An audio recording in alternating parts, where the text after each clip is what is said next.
نحمد ونصلی علی رسوله الکریم اما بعد فاعوذ باللہ من الشیطان الرجیم بسم اللہ الرحمن الرحیم شہر رمضان الذی انزل فیہ القرآن ھدی للناس وبینات من الھدی والفرقان فمن شہد منکم الشہر فلیصمہ ومن کان مریضا او علی سفر فعدۃ من ایام اخر صدق اللہ العظیم۔ عن عائشة رضی اللہ تعالی عنہا قالت کان رسول اللہ صلی اللہ علیہ وسلم یجتہد فی العشر الاواخر ما لا یجتہد فی غیرہ۔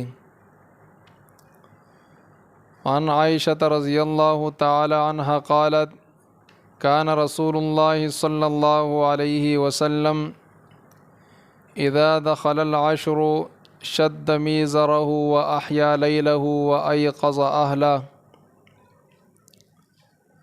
وعن عائشة رضی اللہ تعالی عنہا قالت قال رسول اللہ صلی اللہ علیہ وسلم تحروا لیلة القدر فی الوتر من العشر الاواخر من رمضان او کما قال علیہ الصلاۃ والسلام۔ رمضان المبارک کا مہینہ اپنی اختتام کی طرف رواں دوا ہے۔ پہلا عشرہ جو کہ رحمت کا عشرہ تھا وہ مکمل ہوا، اور اس کے بعد جو مغفرت کا عشرہ ہے آج اس کا آخری دن ہے، 20واں رمضان۔ تو کل سے انشاءاللہ 21واں رمضان وہ شروع ہو رہا ہے، اور رمضان المبارک کا آخری عشرہ شروع ہونے والا ہے۔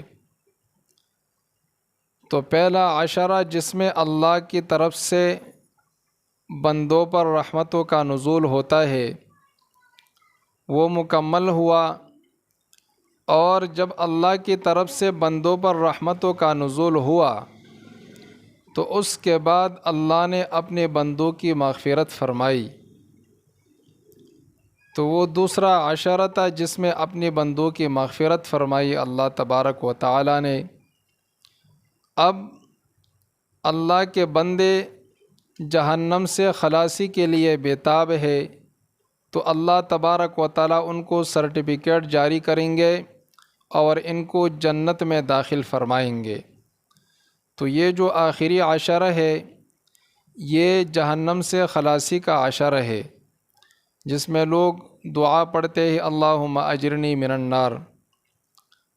اور یہ ایسا عشرہ ہے کہ حضرت عائشہ صدیقہ طیبہ طاہرہ رضی اللہ تعالی عنہا فرماتی ہے کہ جناب نبی کریم صلی اللہ علیہ وسلم رمضان المبارک کے آخری عشرے میں بہت زیادہ مجاہدہ فرماتے تھے، اور عبادات میں بہت زیادہ کثرت لاتے تھے، بہت زیادہ تاکید کرتے تھے، عبادات میں زیادتی فرماتے تھے۔ اسی طریقے سے حضرت عائشہ صدیقہ طیبہ طاہرہ رضی اللہ تعالی عنہ فرماتی ہے کہ جب رمضان المبارک کا آخری عشرہ آتا تھا تو جناب نبی کریم صلی اللہ علیہ وسلم کمر کس لیتے تھے، شد میزرہ، کمر کس لیتے تھے، اور وَأَحْيَا لَيْلَهُ، اور راتوں کو زندہ فرماتے تھے۔ اس رمضان المبارک کی جو آخری عشرہ ہے اس کی راتوں کو زندہ فرماتے، مطلب راتوں کو جاگتے تھے اور عبادت کرتے تھے۔ وَأَيْقَظَ أَهْلَهُ، اور اپنے اہل و عیال کو بھی جگاتے تھے، ان کو بھی ترغیب دیتے تھے کہ آپ لوگ اس میں عبادت زیادہ کریں۔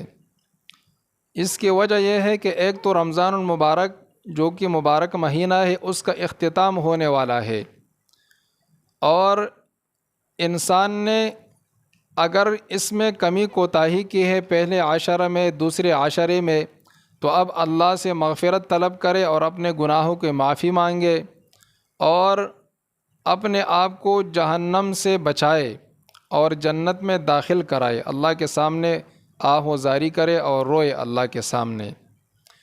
اور دوسری بات یہ ہے کہ اس میں وہ مبارک رات بھی ہے کہ جس کے بارے میں کہا گیا انا انزلناہ فی لیلۃ القدر، بے شک ہم نے اس قرآن مجید کو اتارا ہے لیلۃ القدر میں۔ وما ادراک ما لیلۃ القدر، اور آپ کو کیا معلوم کہ لیلۃ القدر کیا ہے؟ رب کریم فرما رہے کہ آپ کو کیا پتہ کہ لیلۃ القدر یہ کیا ہے اور اس کی فضیلت کیا ہے؟ تو فرمایا لیلۃ القدر خیر من الف شہر، لیلۃ القدر جو ہے وہ ایک رات 1000 مہینوں سے افضل اور بہتر ہے۔ اگر کسی نے یہ ایک رات عبادت کی تو اس کے اعمال نامہ میں 1000 مہینوں سے زیادہ عبادت کا ثواب لکھا جائے گا۔ تو یہ لیلۃ القدر بھی اسی آخری عشرہ میں متوقع ہے۔ جناب نبی کریم صلی اللہ علیہ وسلم نے ارشاد فرمایا تحروا لیلۃ القدر فی الوتر من العشر الاواخر، آپ تلاش کرو لیلۃ القدر کو آخری عشرے کے وتر یعنی طاق راتوں میں تلاش کرو، 21ویں رات میں، 25ویں رات میں اور 27ویں رات میں اس کو تلاش کرو۔ تو اسی وجہ سے یہ جو آخری عشرہ ہے جناب نبی کریم صلی اللہ علیہ وسلم اس میں عبادات میں اضافہ فرماتے تھے، اور ایک خاص عبادت جو خصوصاً نبی کریم صلی اللہ علیہ وسلم فرماتے تھے وہ اعتکاف ہے کہ اس مہینے میں پہلے جناب نبی کریم صلی اللہ علیہ وسلم نے پورا رمضان اعتکاف کیا، پہلے 10 راتوں کا 10 دن کا اعتکاف کیا، اس کے بعد 10 دن کا اور کیا، پھر جب 20 دن پورا ہوئے تو جناب نبی کریم صلی اللہ علیہ وسلم نے صحابہ کرام سے صبح فرمایا کہ جنہوں نے میرے ساتھ رمضان میں اعتکاف کیا ہے وہ یہ 10 دن اور مکمل کر لے، کیونکہ مجھے بتایا گیا ہے کہ جو لیلۃ القدر ہے وہ اس آخری عشرے میں ہے۔ تو پھر صحابہ کرام نے جناب نبی کریم صلی اللہ علیہ وسلم کے ساتھ آخری عشرہ میں بھی اعتکاف فرمایا۔ تو یہ جو آخری عشرہ ہے اس میں اعتکاف بھی کرنی چاہیے، اور جب اعتکاف ہم کریں گے تو اللہ تبارک و تعالی ہمیں وہ مبارک رات جس کی تلاش ہر مسلمان مومن کو ہوتی ہے، اگر اس کو مل جائے تو اس کو 1000 مہینوں سے زیادہ ثواب مل جائے گا اور اللہ تبارک و تعالی ان کی بخشش فرمائیں گے۔ تو اگر اعتکاف ہم کریں گے تو وہ رات بھی ہمیں نصیب ہو جائے گی۔ جناب نبی کریم صلی اللہ علیہ وسلم مسلسل اعتکاف فرماتے تھے۔ حضرت عائشہ صدیقہ طیبہ رضی اللہ تعالی عنہا فرماتی ہے کہ نبی کریم صلی اللہ علیہ وسلم مسلسل اعتکاف کرتے تھے، اور جب آپ صلی اللہ علیہ وسلم دنیا سے تشریف لے گئے تو اس کے بعد ازواج مطہرات وہ اعتکاف فرماتی تھی۔ تو اعتکاف کی بہت بڑی اہمیت ہے اور اس کے بہت بڑے فضائل ہے۔ اللہ تبارک و تعالی جو معتکف ہے ان کو باہر کی جو تمام گناہ ہے، آنکھوں کی گناہ ہے یا اسی طریقے سے دوسرے کانوں کے ہے، ان سے اللہ تبارک و تعالی اس کو محفوظ رکھتے ہیں۔ اور اسی طریقے سے جو اعمال جن اعمال میں یہ شریک نہیں ہو سکتے، جنازے میں جانا، کسی کی عیادت میں جانا، یا اسی طریقے سے دوسرے اچھے محفلوں میں ذکر کے محفل ہے یا قرآن خوانی، قرآن مجید کے محفل، دوسرے محفلوں میں یہ شریک نہیں ہو سکتا، تو اللہ تبارک و تعالی ان کو ان کا اجر بھی عطا فرمائیں گے جس میں یہ شریک نہیں ہو سکتا اعتکاف کی وجہ سے۔ تو یہ جو آخری عشرہ ہے اللہ تبارک و تعالی لوگوں کی مغفرت فرماتے ہیں۔ اور پھر جب 29ویں رات ہوتی ہے، حضرت ابو ہریرہ رضی اللہ تعالی عنہ کے حدیث ہے کہ جناب نبی کریم صلی اللہ علیہ وسلم نے فرمایا کہ جب 29ویں رات ہوتی ہے تو اللہ تبارک و تعالی میرے امت کے لوگوں کی مغفرت فرماتے ہیں اور ان کی بخشش کرتے ہیں۔ تو صحابہ کرام فرماتے ہیں کہ ہم نے پوچھا یا رسول اللہ کیا یہ لیلۃ القدر کی رات ہے؟ جناب نبی کریم صلی اللہ علیہ وسلم نے فرمایا کہ نہیں، یہ لیلۃ القدر کی رات نہیں ہے، بلکہ جب مزدور اپنے مزدوری کو بخوبی نبھائے، اس کو مزدوری کو مکمل کرے تو اس کو پھر پورا اجر ملتا ہے۔ تو اللہ تبارک و تعالیٰ ان روزہ داروں کو پورا اجر عطا فرماتے ہیں۔ اور حدیث شریف میں آتا ہے، جناب نبی کریم صلی اللہ علیہ وسلم نے فرمایا کہ جو روزہ دار ہے ان کے منہ کی جو بو ہے اللہ تبارک و تعالیٰ کو وہ مشک کی خوشبو سے زیادہ پسندیدہ ہے۔ جو مشک کی خوشبو ہے اللہ تبارک و تعالیٰ کے ہاں روزہ دار کے منہ کی جو بو ہے وہ اس اللہ کو زیادہ پسندیدہ ہے۔ اور اللہ تبارک و تعالیٰ نے فرمایا، حدیث قدسی ہے کہ الصوم لی وانا اجزی بہ، روزہ میرے لیے ہے اور اس کے اجر میں خود دوں گا۔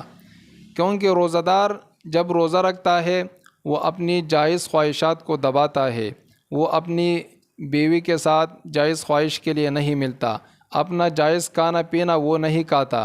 تو جب یہ اپنے مرضی کو ختم کرتا ہے اور میرے مرضی کے لیے روزہ رکھتا ہے اور میری فرمان پہ چلتے ہیں، تو اللہ تبارک و تعالیٰ نے فرمایا کہ میں بھی ان کو اپنے مرضی کے مطابق اجر دوں گا، اور وہ اجر ایسا ہوگا کہ اس کا کوئی حساب نہیں، اس کے لیے کوئی ترازو مقرر نہیں۔ باقی تمام اعمال کے لیے ترازو مقرر ہے، لیکن رمضان المبارک کا جو روزہ ہے اس کے لیے کوئی اجر مقرر نہیں ہے۔ اللہ تبارک و تعالیٰ نے فرمایا الصوم لی وانا اجزی بہ، روزہ میرے لیے ہے اور میں خود اس کا بدلہ ہو۔ تو روزے کا بدلہ اللہ تبارک و تعالیٰ خود ہے، اور جس کو اللہ مل گیا اس کو تمام کے تمام چیزیں مل گئی۔ تو اللہ تبارک و تعالیٰ سے دعا ہے کہ اللہ تبارک و تعالیٰ رمضان المبارک کے آخری عشرہ میں ہمیں عبادت کرنے کی توفیق عطا فرمائے، اور اعتکاف کی جو فضائل ہے اللہ تبارک و تعالیٰ ہم سب کو نصیب فرمائے۔ وآخر دعوانا ان الحمد للہ رب العالمین۔